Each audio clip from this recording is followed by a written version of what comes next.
Who is George Soros? And is he involved in the changes in our country? And if he is, and if he's using his money to greatly influence our country, why don't I know about it? And do I agree with him? Maybe you do. George Soros had a rough childhood. He was born in Hungary in 1930. Not the place you wanted to be in 1930, especially if you were a Jew. His mother was wildly anti-Semitic. Again, for anybody who is crying, you know, oh, there's some sort of anti-Semitic attack on George Soros. No, it's not. I'm not calling his mother an anti-Semite. George Soros did. Those are his words, not mine. Quote, "My mother was quite anti-Semitic and ashamed of being Jewish. Given the culture in which we lived, being Jewish was a clear-cut stigma, disadvantage, a handicap, and therefore she always had the desire to transcend it, to escape it." That is pretty powerful in a child's life.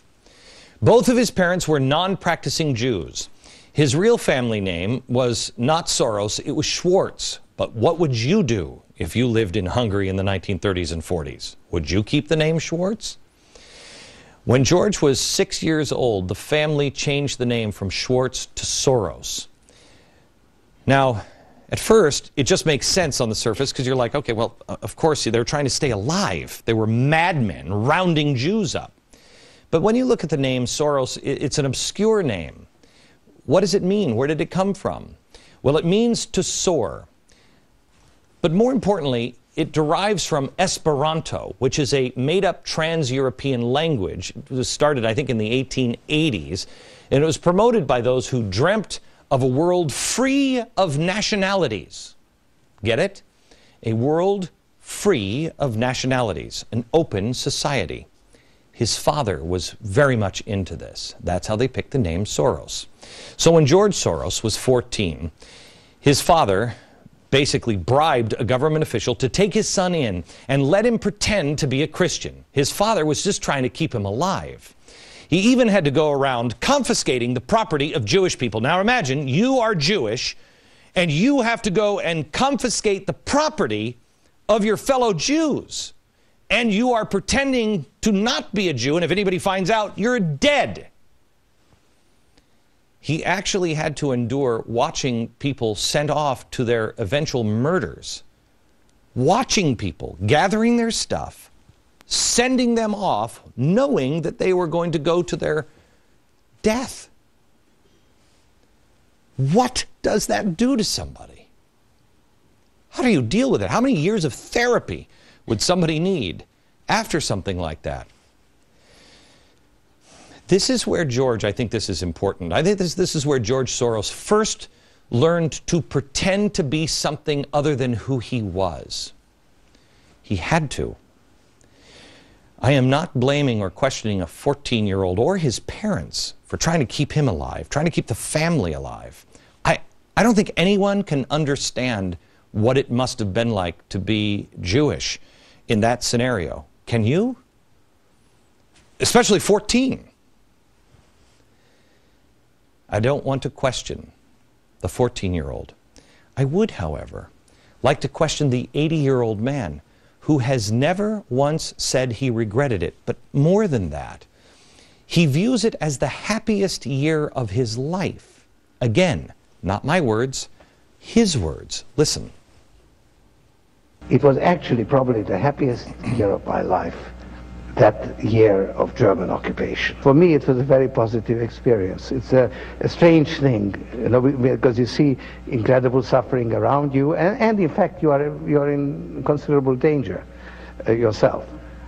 But you're 14 years old, and you don't believe that it can actually touch you. You have a belief in yourself, your belief in your father. It's a very happy-making, exhilarating experience. I don't think I've ever heard anybody describe the Holocaust years like that. Maybe he's the most healthy man you've ever met. Maybe somehow or another he just got through it. But he also has spoken about how his experience in Hungary has affected his psyche. Listen to this. Did anybody tell you in Hungary why they didn't like Jews at the time? Oh yes, and that of course is something again very, very much a part of my psyche, anti-Semitism and you know, hatred of Jews, which was quite widespread within Hungary. Even to his own home. I mean, I would love to spend an hour. He's not going to come on in this program and spend an hour with me, and we'd have bigger fish to fry on this. But I would love to understand how it affected his psyche, having his mother basically agree, apparently, I don't mean to judge, with the Germans on hatred of Jews, being anti-Semitic in his own home. How has he navigated that? I'm not going to spend the time. I have invited George Soros to come on this program. He has declined. We have bigger fish to fry. Like, how does he view the world? But it sure would be interesting to explore how this affected his feelings on Israel, which he does not support. He donates so much money to organizations that speak out against Israel. Some stick out more than others on the donations. But is there any connection there? I'm going to concentrate on the fact that I think the lesson he learned in that horrific year of 1944 was that if you hide your true identity, you can gain power, you can survive. And those who are seen as disadvantaged or handicapped and don't hide their identity, well, they don't survive. The next formative step in Soros's life was college. Now, this is where he attended the London School of Economics. Now, this is the same school that Hayek was from. He wrote Road to Serfdom. This is freedom fighter. But it's also the school where the Fabian socialists hung out. A Fabian socialist university, you remember. The Fabian window we told you about. This is the famous English Fabian Society. We took this picture, actually. Tony Blair was standing right here with it. Fabian socialists, what are they doing? They're heating the world up in the fire that they themselves are stoking. Why are they heating it up? Because they're about to hammer it and remold it nearer to the heart's desire. Fabian socialists are the American progressives. It's the same thing. Heat the world up, cause the problems, so the world heats up so you can remold it. So, which part of the London School of Economics does Soros favor? The Hayek side or the Fabian side? Which one? This is where he learned about an open society. The Open Society Institute, which is now his charitable arm.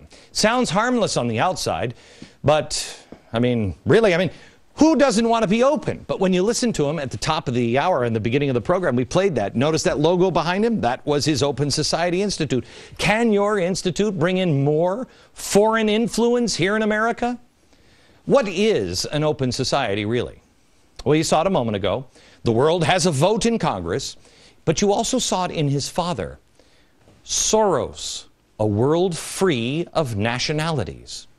It is a global replacement for our republic. For all the work our founders did, that's old news. We must progress past it. We must have a new world order. It is a replacement for the republic.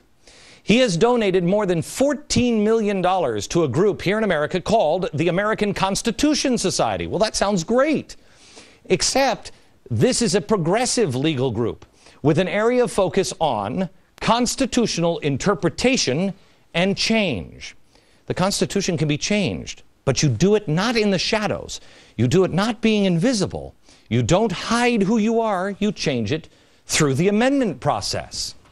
But he knows you wouldn't go for it. So, he leaves school, leaves Hungary, he survives. He goes to school. He finds open society. And then he becomes wealthy. Now, how did he become wealthy enough to fund his quest to denationalize the world? Hedge funds. He has the estimated 5th largest hedge fund in the world. It's called the Quantum Fund, which, George, sometime we should kibitz about the name. It's worth about $27 billion. Now, here's the interesting and funny thing about hedge funds.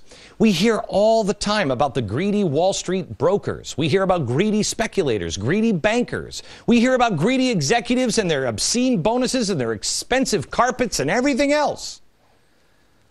But why don't we hear more about those greedy hedge fund managers?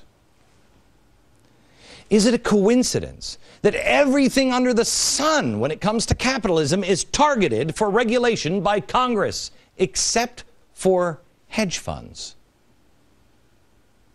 You should decide on that one. Now, he's got the wealth.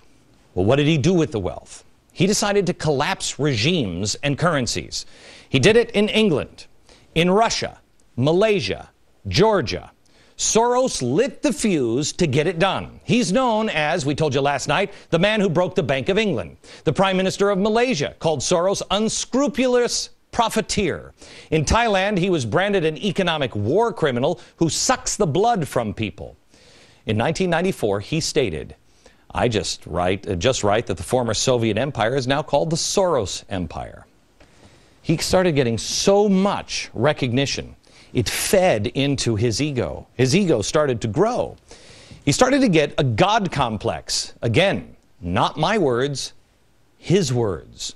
Soros confessed in The New Yorker in 1995 that he had a messianic illusion, a sense of himself being superhuman, quote, since childhood, end quote. He saw in himself the many attributes of the God of the Old Testament. Quote, God in the Old Testament has a number of attributes, you know, like invisible. I was pretty invisible. Benevolent. I was pretty benevolent. All-seeing. I tried to be all-seeing. Benevolent, all-seeing. But the one that sticks out here is invisible. You can see his ego on display when he talks about going after regimes. Listen to it's a game. When you try to, let's say, improve society, you affect different people and different interests differently, and they are not actually commensurate. So you very often have all kinds of unintended adverse consequences. So I had to experiment, and it was a learning process. The first part was this subversive activity, disrupt